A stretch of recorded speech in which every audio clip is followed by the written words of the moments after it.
શું કરે છે? આ જો ને તલમાં આટો મારવા આવ્યા છે, વાડીએ તલ છે. તલને ફૂલ આવી ગયા લાગે, પાકી ગયા લાગે. હા પાકી ગયા, 10-12 દી ઉભા રહેશે.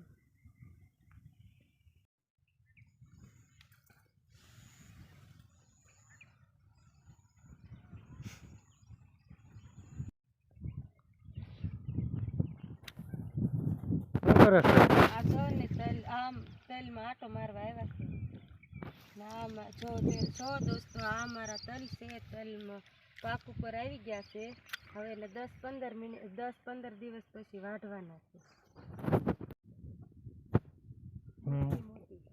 ઘણો ફાલ તો સારો લાગે. હાલ બહુ છે જો ને. બીજું તો આવે છે.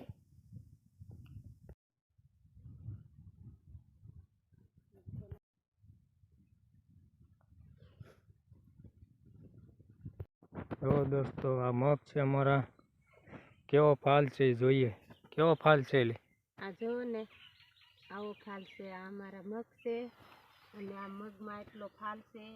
અને જો દોસ્તો કેવા લીલા સમ જેઠા ઊભા છે.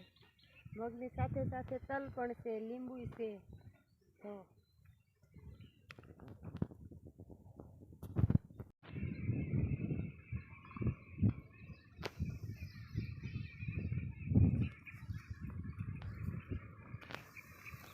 ક્યાં જાશો? આ જો ને બાજરી જેટલો આ કલર ન ખાવાનું. પછી આ ખોલી તો તપાવા પડશે, નકર એમનો કલર નહીં હાલે. એટલે આ ખોલી નાખ્યું. એમાં હું બાજરી છે? હા, આમાં બાજરી છે. બાજરી છે એટલે છે ને આ વાટી નાખી નાખી આ ગલ્લર આવશે.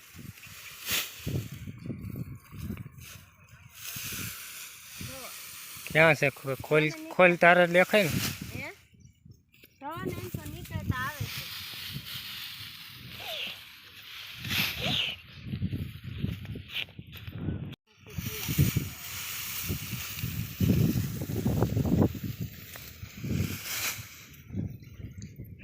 તડક્યો કેવો છે કા?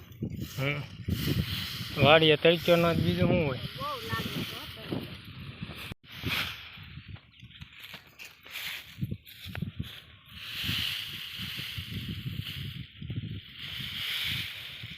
આમાં ડુંડા હોય તો પૂળા લેવા જઈ.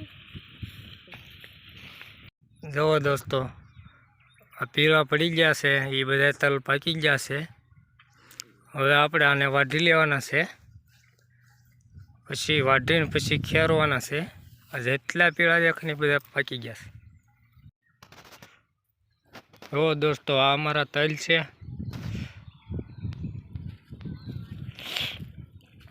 શું કરે છો એટલે? આ જો ને તલ વાટી લીધા, પૂળા વાળીને ઓખલી કરી નાખી છે. હવે 2 થી 3 દિવસમાં ખેરવાના છે. જો